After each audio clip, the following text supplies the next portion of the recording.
Hello, friends. The 694th day of the war between Russia and Ukraine continues. Ukraine shot down 22 of 33 shot kamikaze drones overnight, the Air Force reports. At the same time, air defense also worked in Russia at night and in the morning. And for the first time during this war, near St. Petersburg. The Russian Ministry of Defense said that one drone was shot down in the Moscow region, and the second was intercepted in the Leningrad region. Russian telegram channels reported that Ukrainian armed forces tried to attack an oil terminal in St. Petersburg. The drone carried about 3 kilos of explosives. The wreckage of the drone was found on the territory of the St. Petersburg oil terminal. It was previously established that the drone was an aircraft type with a wingspan of 6 meters and a piston engine. The port infrastructure was not damaged and no one was injured. Let me note that the shortest distance from the Ukrainian border to St. Petersburg is 851 kilometers in a straight line. The speaker of the main intelligence directorate, Yusuf, said that the drone attack on an oil depot in St. Petersburg speaks of a new quality of Ukrainian weapons. We traditionally do not confirm or deny, but simply state, there have been collapses in the Leningrad region before, but this time there is a new quality of collapse, both in geography and in terms of means of destruction. Yusuf also emphasized that the oil depot, which is actively used to circumvent sanctions, is a substantive and legitimate target for Ukrainian strikes. The intelligence official also added that the attack drones could have been launched from Russian territory, but this is not certain. In the morning, the governor of the Belgorod region, Gladkov, also announced a missile alert. According to him, the air defense of Belgorod and the region was working. Meanwhile, the main intelligence department of Ukraine told how Russia is progressing in the production of weapons using the example of the Kh-101 missile. The enemy is learning quite quickly. I'll just give you an example. The Kh-101 cruise missiles are completely different from those used in 2022. This is a missile already with an active electronic warfare system, with active protection, heat traps, and so on further, said intelligence representative Skibitsky. Previously, the operation of such a modernized Kh-101 rocket was caught on video. Communications expert Flash said that this is not a heat trap, but a cloud of needles to deceive radars. The improvement of this Russian missile has not previously been officially announced. But Ukrainian developers are not sitting idle either. Yesterday, military telegram channels showed the launch of a drone with a jet engine.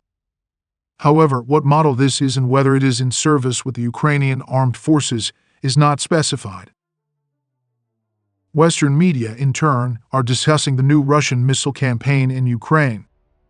The Financial Times writes that the scale and sophistication of Russia's latest airstrikes differ from those of last winter.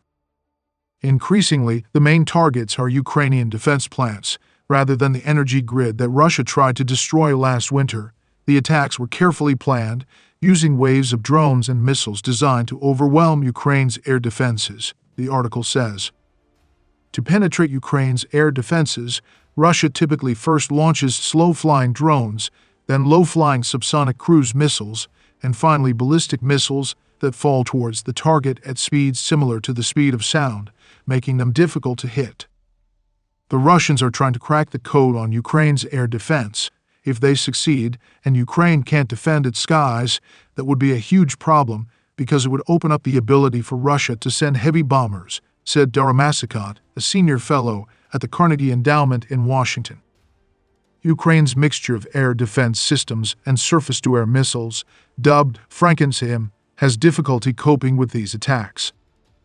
The combined use of hypersonic and subsonic weapons has made it difficult for Ukraine to prioritize air defense targets, said Sam Cranny-Evans, a research fellow at the Royal Armed Forces Institute. Meanwhile, the Russian army yesterday doubled the number of airstrikes in the southeastern direction to 41, Commander Tarnowski reports. Before this, for almost a week, their daily number did not fall below 20. Also, the Russian army conducted 38 combat clashes and carried out 924 artillery shellings. In such conditions, the Ukrainian armed forces hit the Russian Zoo radar station and the Repellent 1 electronic warfare station. And also, as Tarnowski states, they knocked out 41 armored vehicles in 3 days, including 17 tanks. Russian telegram channels claim that their troops have advanced south of Maryanka in recent days. As stated, the goal of the Russians in this area is control over the highway to Vuhledar. However, as Russian military telegram channels admit, the offensive is complicated by the work of Ukrainian drones, as well as dense mining of the approach to the fortified area of the Ukrainian army in the Pobieda, Novomikhailivka section. Ukrainian telegram channels report ongoing fighting in the eastern part of Georgievka and in the direction of Pobieda, where no significant changes have been recorded. There have also been no significant changes in the Avdiivka direction over the past 24 hours. At the same time, enemy activity along the entire sector of the front is gradually increasing, writes the Ukrainian telegram channel Deep State. The graph of the number of military clashes, according to the General Staff, indicates the end of the decline in enemy activity, which occurred before the New Year and ended on Christmas Day on January 7.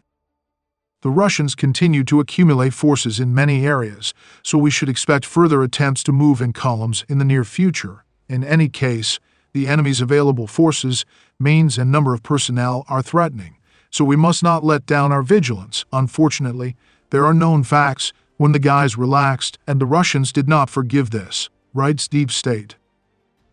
Friends, this channel exists solely thanks to your support. If you have the opportunity and desire to support the channel, I will be very grateful to you.